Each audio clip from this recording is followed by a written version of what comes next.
We've been talking a lot about Vietnamese football players, given all the improvement they showed so far at the U23 Asian Cup in January and then the Asian Games in August. Now with the ongoing AFF Cup 2018, the talk about our players continues. But not enough time is spent on the 12th player, Vietnamese supporters, who are a significant part of the team's strength with a competitive attitude that rubs off on the team. In early 2009, I watched a Serie A match between Roma and Milan in Italy. Audiences had been warned that the game could get quite dangerous, that clashes could break out between supporters of the two teams. That day at the Olimpico stadium, an empty stand audience was arranged between two stands filled with supporters of the two teams. I sat in one of the two stands, observing the match in a tense atmosphere that had been described by the media as a deadly specialty of Italian football, scuffles among fans and smoking flares all over the place. Before that game, I'd seen fighting happen right on the football field, police using tear gas and water cannons and ambulances rushing to and fro. I had also seen the use of flares on TV. There have been cases in which fans threw flares onto the field and the organizer had to put the game on hold to deal with them, and there have been instances when flares have been thrown between stands, resulting in people dying.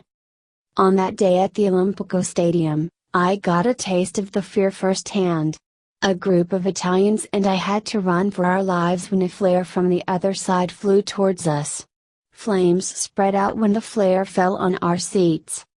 The match was not paused that day, but fans watched the rest of it in tension, worried if another flare would land in their midst. Violence and disruptive behavior like throwing flares have been blamed for Serie A attracting less and less spectators. They are afraid. They do not know what will happen to them. That feeling returned recently when I saw Vietnamese supporters light flares at a stadium in Indonesia during the Asian Games in August. I also saw a photo of another supporter, with the national flag wrapped around his head, a burning flare in his hand and a bright smile on his face. I do not understand what he's smiling about.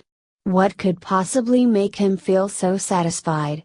Was he aware that his actions posed a lot of risk for himself and other people around him? The Vietnam Football Federation was fined $12,500 after a Vietnamese fan violated regulations by lighting flares at the Asiad 2018 semi-final game between Vietnam and South Korea on August 29.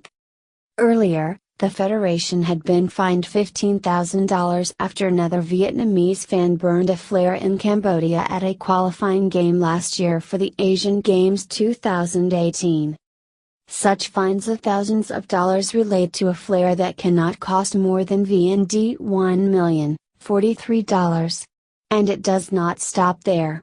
The financial penalty is always levied with other warnings. If repeated, the punishment would be more serious, including the banning of Vietnamese fans at such games in the future, even when they are hosted in Vietnam. What would it be like if Vietnamese team plays an international tournament match at the My Dinh Stadium in the capital city of Hanoi, and no Vietnamese fan is allowed to be there, just because another fan has had fun and excitement by burning flares? Picture of fans dyeing a stadium corner red with flares is not a strange sight at the Vietnamese National Football Championship, VO League, matches anymore. Some supporters from the northern Haiphong city even consider burning flares their signature. Who are they taking their cue from? Fans in Italy? If they can watch the Italian fans burn flares, haven't they watched the mayhem that has followed as well? Some football federations have been trying to ban flares. The Italian Federation has come up with several solutions, starting with getting tough at clubs, where fans have been fined not for just lighting flares and firecrackers but also because of violent actions on the field and racist attitudes. The IDs of such people are published in the media and depending on the gravity of their actions, they can be banned from entering stadiums and even face prosecution. So why does flare culture burn strong in Vietnam? The VFF does not want to be heavy-handed. It has decided to ignore those violations in a sporting spirit. So far, VFF has handled cases by fining match organizers and clubs for allowing fans to commit the violation. But the fine is low, at VND $20,858, and that is not tough enough. There's one thing that the VFF has not done: finding and publishing ID information who repeat offenders. This is what has allowed Vietnamese fans to burn flares at stadiums abroad. If this approach is persisted with, we might soon have a scenario where Vietnamese football lovers have only one option left to watch games of the national team, sitting in front of a TV screen. Trong Ngoc is a journalist. The opinions expressed here are his own. The video is sponsored by cntronic.com.